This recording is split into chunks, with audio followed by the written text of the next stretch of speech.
माई सीता का क्या दोष था जिन्हें इतना महान दंड दिया गया? श्री राम को छोड़कर मैं किसी दूसरे पुरुष को नहीं जानती।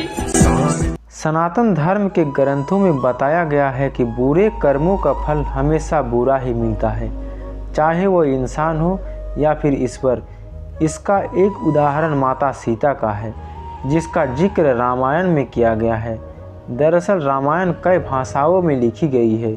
अलग अलग रामायण में कई तरह की दंत कथाएँ मिलती है, जिससे कई लोग परिचित नहीं है। इस कथा के अनुसार माता सीता को एक तोते का श्राप मिला था, जिसकी वजह से उसको भगवान राम से अलग रहना पड़ा। पहले माता सीता को वनवास के दौरान रावण अपहरण कर लेते हैं और उसका वध करने के बाद माता सीता के साथ भगवान राम की अयोध्या में वापसी होती है। फिर धोबी की वजह से माता सीता को अलग रहना पड़ता है। हम सबके मन में सवाल उठता है कि राम तो भगवान है, फिर भी वो अपनी पत्नी से अलग क्यों रहे? आइए जानते हैं इससे जुड़ी हर एक कहानी के बारे में। कथा के अनुसार माता सीता बाल्यावस्था में अपनी सहेलियों के साथ बगीचे में खेल रही थी। वहीं बगीचे में एक तोता का जोड़ा पेड़ पर बैठा था। तोते का जोड़ा भगवान राम और माता सीता के बारे में बातें कर रहा था।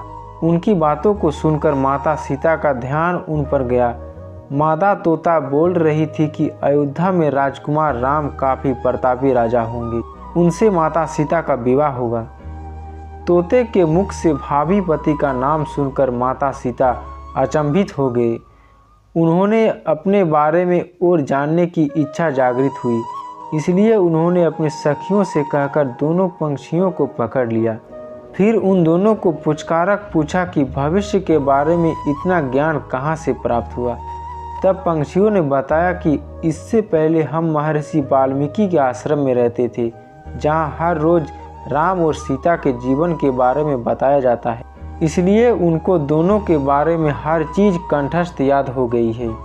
सीताजी ने पंछियों से कहा कि जिस जानकी पुत्री सीता की तुम लोग बात कर रहे हो वह मैं ही हूँ। मुझे मेरे और राम के बारे में और भी बातें जाननी है। तब नर तोता ने कहा कि हे सीता, आपका विवाह अयोध्या के राजा दशरथ के ज्येष्ठ पुत्र राम के साथ आपका विवाह होगा और आपकी जोड़ी तीनों लोकों में सबसे अद्भुत होगी। सीताजी सवाल पूछती रही और दोनों तोते जवाब देते रहे। सीताजी ने कहा कि जब तक मेरा विवाह नहीं हो जाता तुम दोनों मेरे साथ राजमहल में रहोगे और तुमको वहाँ सारी सुख सुविधा मिलेंगी। सीताजी का बात सुनकर तोता का जोड़ा घबरा गया। तब नर तोते ने कहा कि हे जानकी पुत्री, हम गगन के पंछी हैं, इसलिए पिंजरे में बंद रहकर हम जीवित नहीं रह पाएंगे, इसलिए हमको आज़ाद कर दीजिए। तोते ने इसके लिए बहुत याचना की। तब सीताजी ने नर तोते को छोड़ दिया, लेकिन मादा तोते को नहीं छोड़ा और कहा कि यह मेरे साथ ही रहेगी।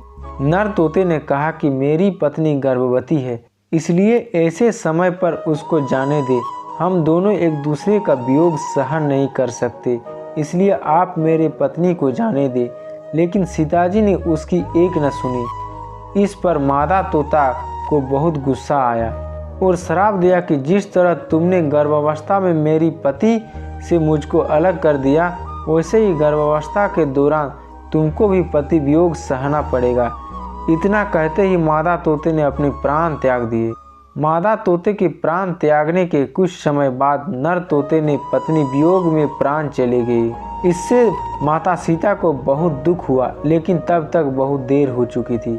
बताया जाता है कि अगले जन्म में तोता वही धोबी था जिसने माता सीता के चरित्र पर उंगली उठाई थी, जिसके बाद भगवान राम ने सीता का गर्भावस्था के दौरान त्याग कर दिया। तब माता सीता महर्षि वाल्मीकि के आश्रम पहुंची और वहां उन्होंने लव और कुश को जन्म दिया।